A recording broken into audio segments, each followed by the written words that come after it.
Who is that now? It's Reserve Bank protocols complaining about the tie discount. Oh, is that so?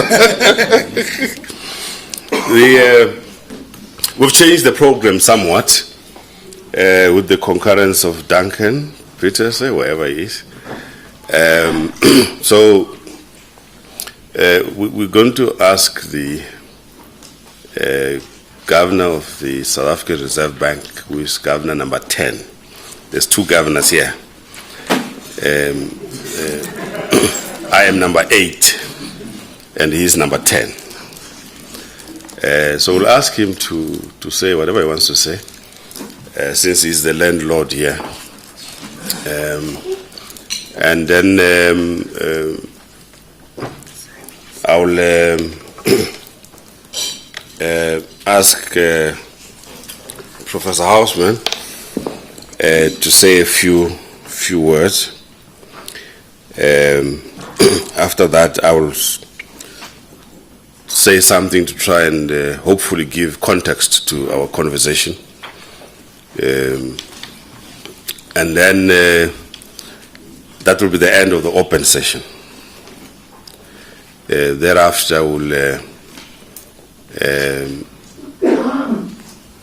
go into a session without our media friends. In my program says they will be escorted out of the premises. I think that's a wrong way to rub the media. They won't like that. So they'll be requested to take leave of us at that point, and then we have a bit of a break.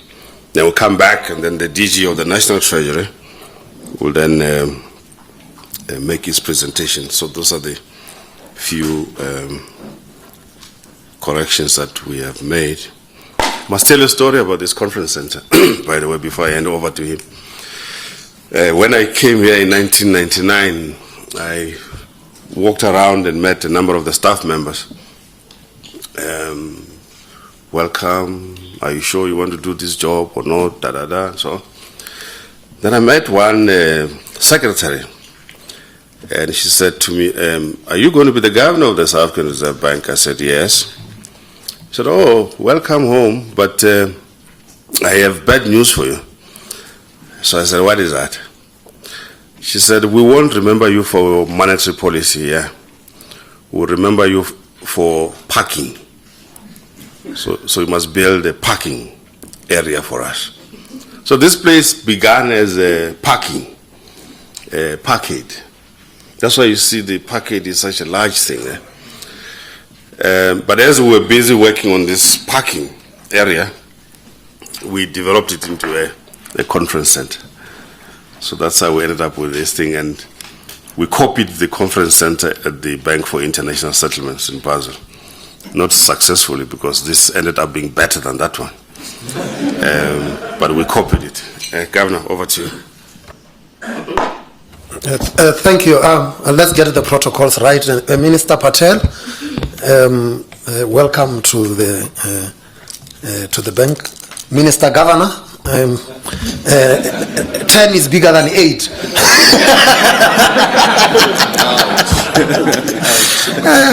No, but thank you very much for your attendance here today. Some staff members of the Reserve Bank said, is this the new dress code of the bank? There is no such. You shall be expected to be in a suit and a tie when you attend meetings in the bank. I happen to be on holiday, so that's it. But we have got a big agenda ahead of us. You have got the 8th governor here who keeps on giving me instructions, so he has instructed me to come back. But he realized I might not come back, so he decided that the colloquium must be held in this building, in which case somebody must welcome you. So I am here to welcome you, but also to welcome Bob Lawrence and Ricardo Hausmann. It's just over 10 years that you we started some journey and we came with 25 recommendations. Typical South African, we discussed them. And then we were hit by a crisis. Subsequent to that, we came with other documents. We are still discussing them, those documents as well. And one of the questions that came to me was, when are you going to start implementation? And they asked me, they said, the managing director of the IMF was here, what are the concerns? And I said that she had concerns about growth in South Africa. And then they said, so what did you say to the managing director? What are you going to do about growth? So I said, we have got a colloquium coming on Friday. So, but the issue of implementation is going to be crucial, particularly because South Africa is now lagging not just global growth, we are lagging global. We are lagging other emerging market peers in terms of growth. And when you look at the sub-Saharan Africa, actually, if you strip out the performance of the three big economies in sub-Saharan Africa, being Angola, Nigeria, and South Africa, then you will actually realize that sub-Saharan Africa is actually growing pretty strongly. So the laggards are the three big economies in sub-Saharan Africa. I hope that we're going to start this. We are no longer just going to discuss these things. We are going to talk about doing things. We will have to be implementing. So with those few words, I will retreat into my holiday mode and hand over back to you, Governor. Thank you very much for welcoming us here. I asked Professor Hausmann to say a few words so that people can see his face and to hear his words. And that, before I say anything further, let me hand over to you, Professor. Well, let me say that I'm super happy to be back in South Africa. It's a country that I've come to love, appreciate.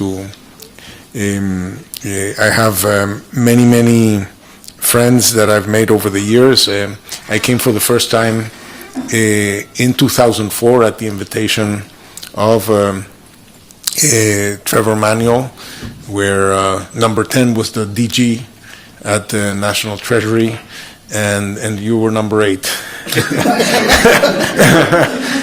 And we put together an international advisory panel to brainstorm with you on how to generate what in those days was called DAS-GISA, the Accelerated Share Growth Initiative for South Africa. One of the conditions for our work at the time was that we had to do research by involving South African academics. And we jointly wrote 24 papers with 24 policy briefs. They're all hanging in the website of my center, the Center for International Development at Harvard, and a set of recommendations.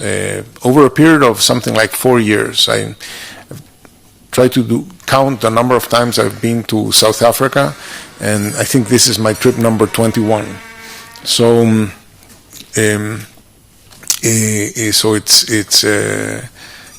I feel like when I come to South Africa, I feel like coming back home in a sense that, I recognize the things around. And the relationships we built in those years between, say, 2004 and 2008, 2010, professors from UCT like Lawrence Edwards, and from Stellenbosch like Professor Smith and Johannes Federke, and others that those relationships have remained, and I've I've had them visit at Harvard, and I think it was a brilliant move. And I must also say that I've worked now in quite a few countries, but I find that the professional staff at the Treasury and at the Reserve Bank are truly, and at DTI, are truly world class. It's in very few places do we get the chance to have the quality of conversation and the quality of thought that is my experience in this country. And in those days we were trying to figure out what could be done to accelerate growth in South Africa and to make it more inclusive. Now it's easier to write papers about it than to get it done. So unfortunately I've seen that growth over the last 5 years has not been spectacular. I must say that when we arrived in 2004, the economy started to accelerate. So we take full credit for that. I hope the same happens now, though.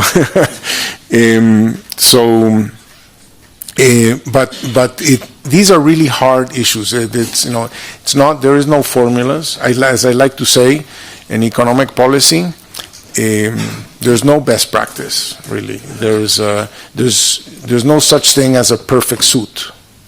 There's only a perfectly tailored suit, and tailoring is where the art is. There is no such thing as a perfect suit, and this is a very unique country, a very particular country with a very unique set of challenges. And I think understanding them and bringing them to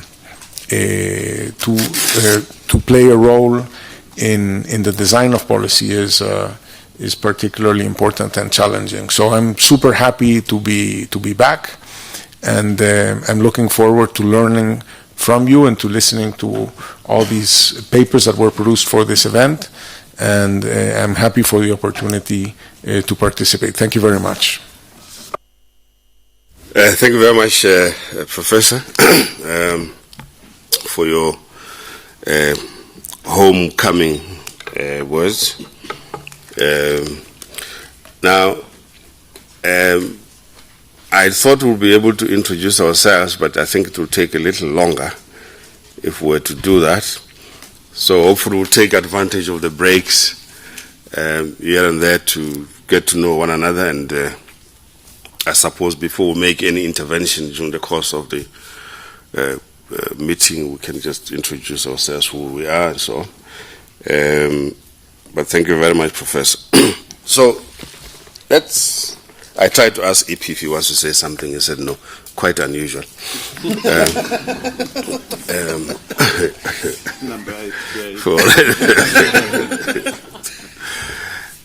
Where's Trudy? Do you want to say something? No. Okay. Okay. So, as Governor Kganyago has said, the observation is that the South African economy is not growing at the rate which we would have loved to see. And that has a number of implications all around. For us at the Ministry of Finance, the most significant implication is poor revenue collection. And poor revenue collection obviously leads to a whole number of things. In particular, the fact that we're not able to allocate resources for the much desired needs of the country.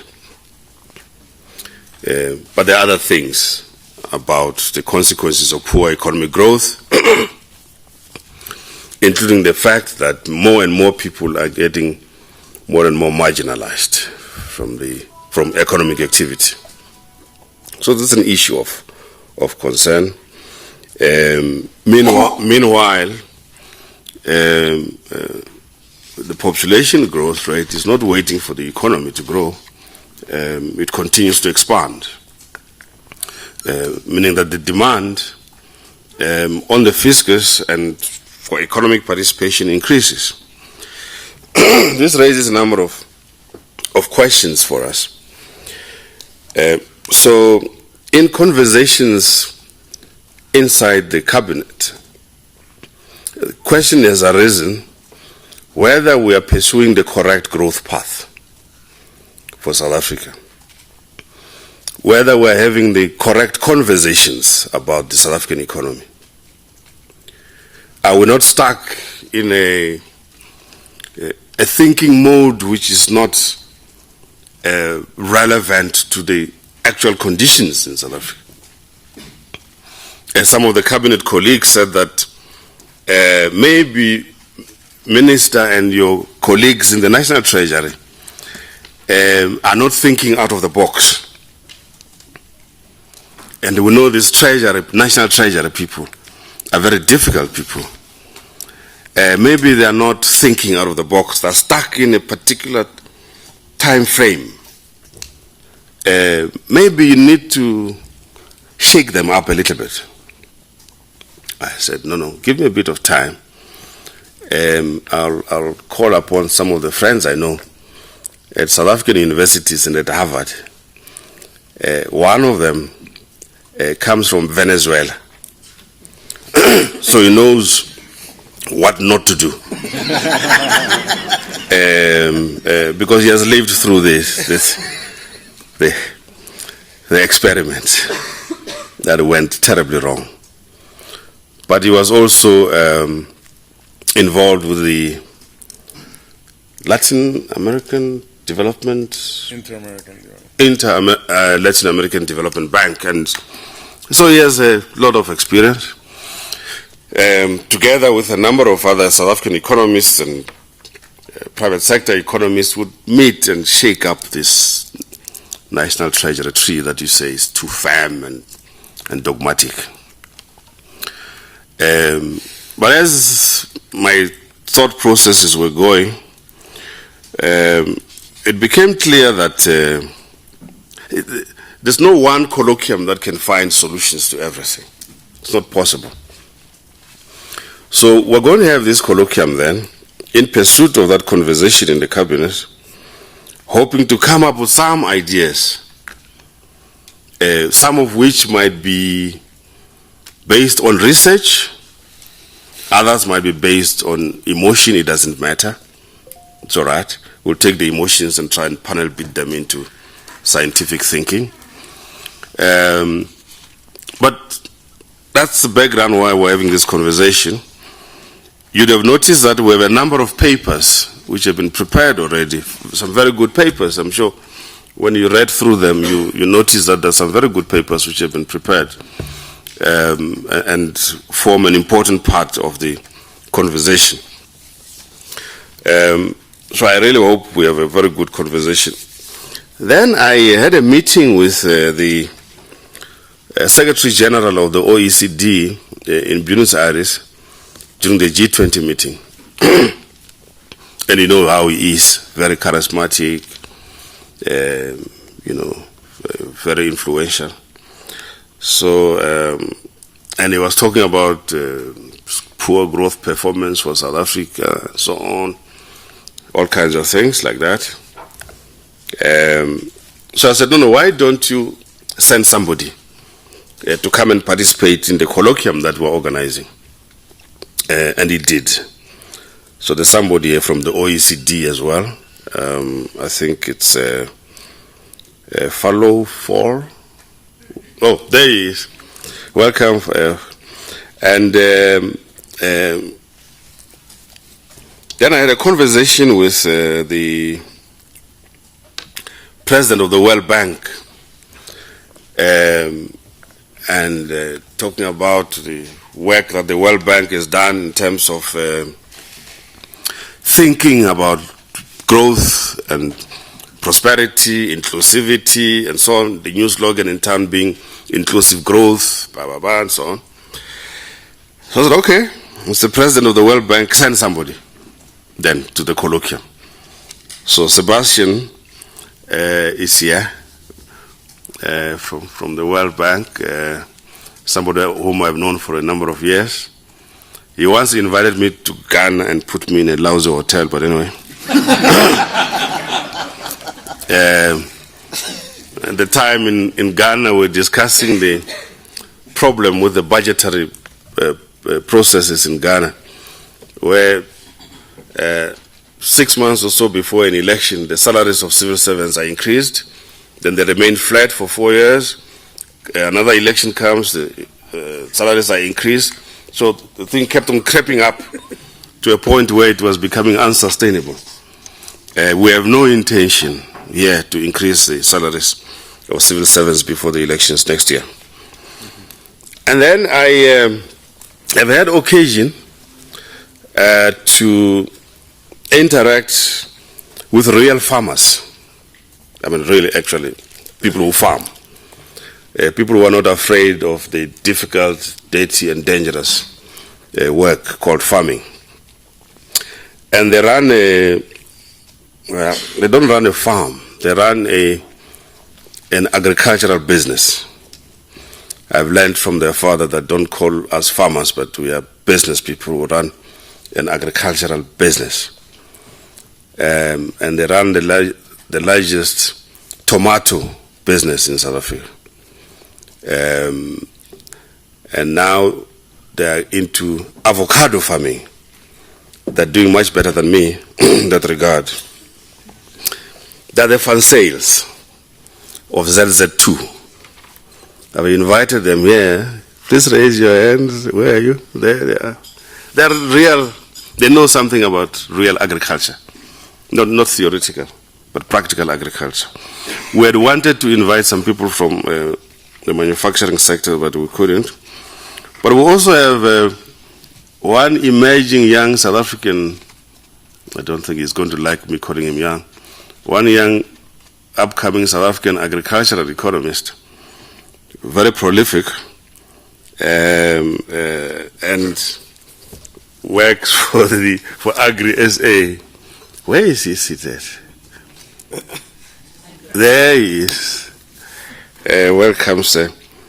And I also asked Yupul to be here. I'm not sure whether he has arrived from London to be with us. And then we've got a number of South African professors here. Yanni Rousseau is professor at Wits University. When I came to the bank, he was the secretary of the South African Reserve Bank. So he has graduated or demoted himself to being professor at the university, but nevertheless, welcome. So there we are. We're going to have this conversation for the day.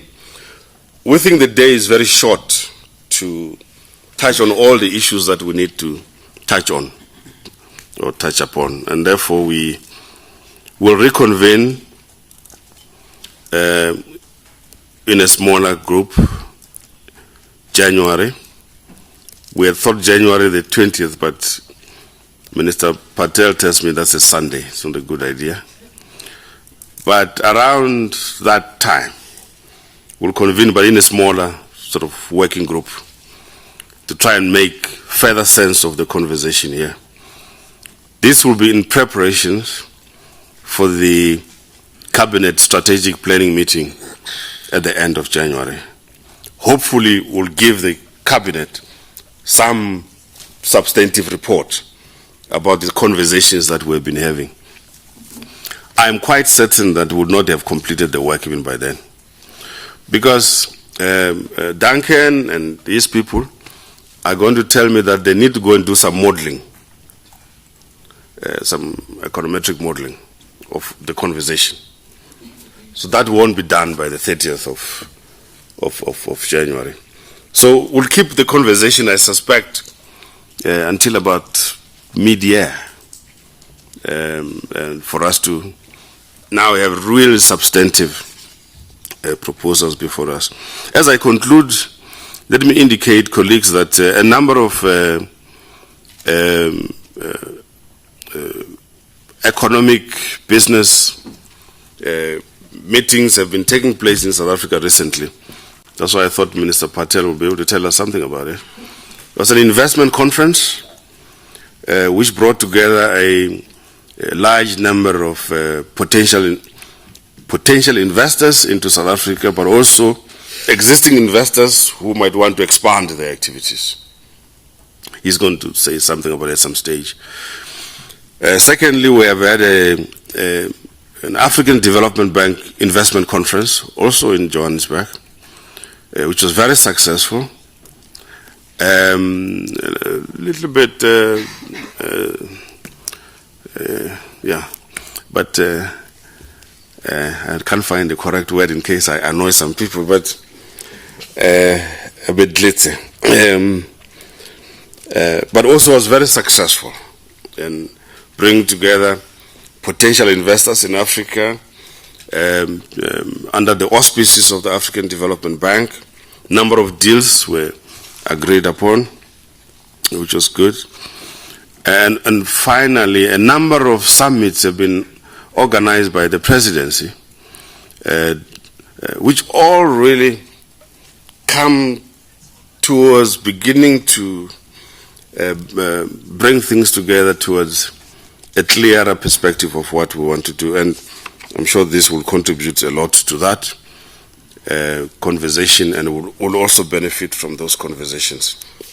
So in short, that is why we're here. Sincere apologies for disturbing your vacations, but your presence here shows that vacation or no vacation, we all want South Africa to succeed, and that's why we're here. So, Deputy Minister of Finance, Mayor, I call him the Mayor, Mayor of the largest industrial zone in Africa, Ekurhuleni, Mondli, is here. Thanks for coming, Chief. Minister Patel, we have already mentioned. Professor Lawrence has been mentioned already. Weren't you with the Council of Economic Advisors? Yes. Yes. So he was with the Council of Economic Advisors under President Clinton. And remember when the economy was doing very well.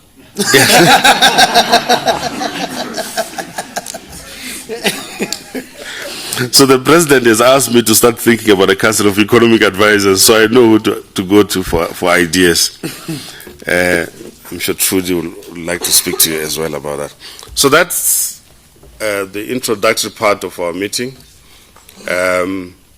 So we'll just take a short break to allow the media folks to take leave of us. Please don't escort them.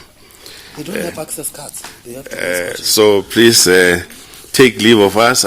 Unfortunately, we can't take questions now. We'll do that at some later stage. Thank you very much. Let's have a quick 5-minute break as they leave the room. Thank you.